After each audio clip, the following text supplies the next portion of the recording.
Hey guys, this is Bex from Reading and Writing Redhead, and I wanted to just show you briefly the TPT digital activity tool, which is a new tool, Teachers Pay Teachers, where with any resource that's a PDF, you can use it to change this into a digital activity for your students. Now, it does work better on some activities than others, like activities, math ones, where there's just an answer spot or writing prompts where there's, on your PDF, there's a blank spot for students to write. So I picked this frames and arrows activity, which is basically, computation practice. So what you want to do after you purchase it is to click here where it says use as a buyer. It says assign this resource to students as a TPT digital activity. Now this is going to be hosted on Teachers Pay Teachers, just so you know. Okay. So what you want to be aware of, these are the tools you have here. This is kind of like PowerPoint. It's how you move through the document. And these are your choices. So right now we're in prepare. So we're going to skip down here to where the activity starts. And what you want to do here, I would say, is put, if possible, let's look at an answer box. So we're going to click.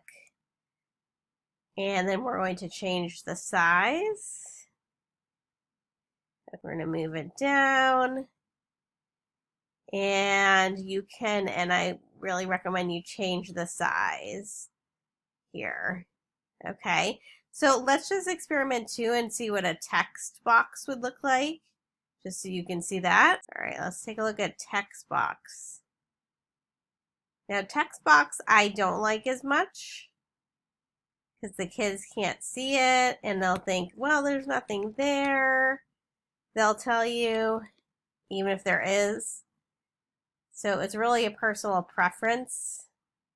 So let's actually see if we can, yep, we can move this. There we go. So you don't actually need to highlight it. So let's make it pretty big because we want the kids to be able to see. And then we'll delete that. So it's really up to you. So anyway, you want to go through, and once you've sized your text box, the next one's going to come out a similar size. So it's pretty easy on an activity like this. Okay, just always like to double check. All right, so then you're going to get a preview, what it looks like to the children, our students. So you see how with the answer box, it's very clear to the kids that that's where they type. Whereas with the text box, they can't see. So it really is up to you. Then you're going to, you want to check all the pages, and then you're going to go ahead to assign. TPT is going to give you all the information here.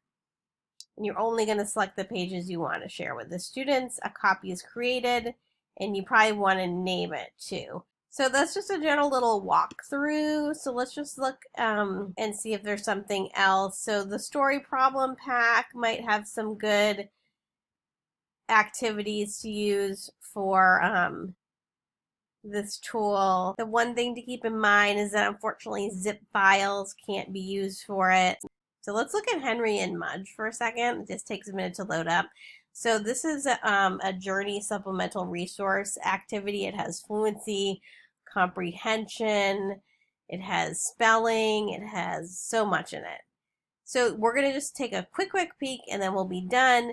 So you can see some activities here, like what is a perfect pet. This might be great to, add some answer boxes. I kind of like the answer boxes here. Here's like a writing prompt, so that would be great. You can put like a text box there for students to type. Some of them just are not going to work, like anything cut and glue. These are just vocab cards, so that's not going to work. So here they could just type in the definition instead of cutting and gluing. So you might have to make some modifications, but there is a lot on the Teachers Pay Teachers website, which you can use the TPT digital tool for. So I hope that helps you understand what it is, and let me know if you have any questions. Thanks, guys.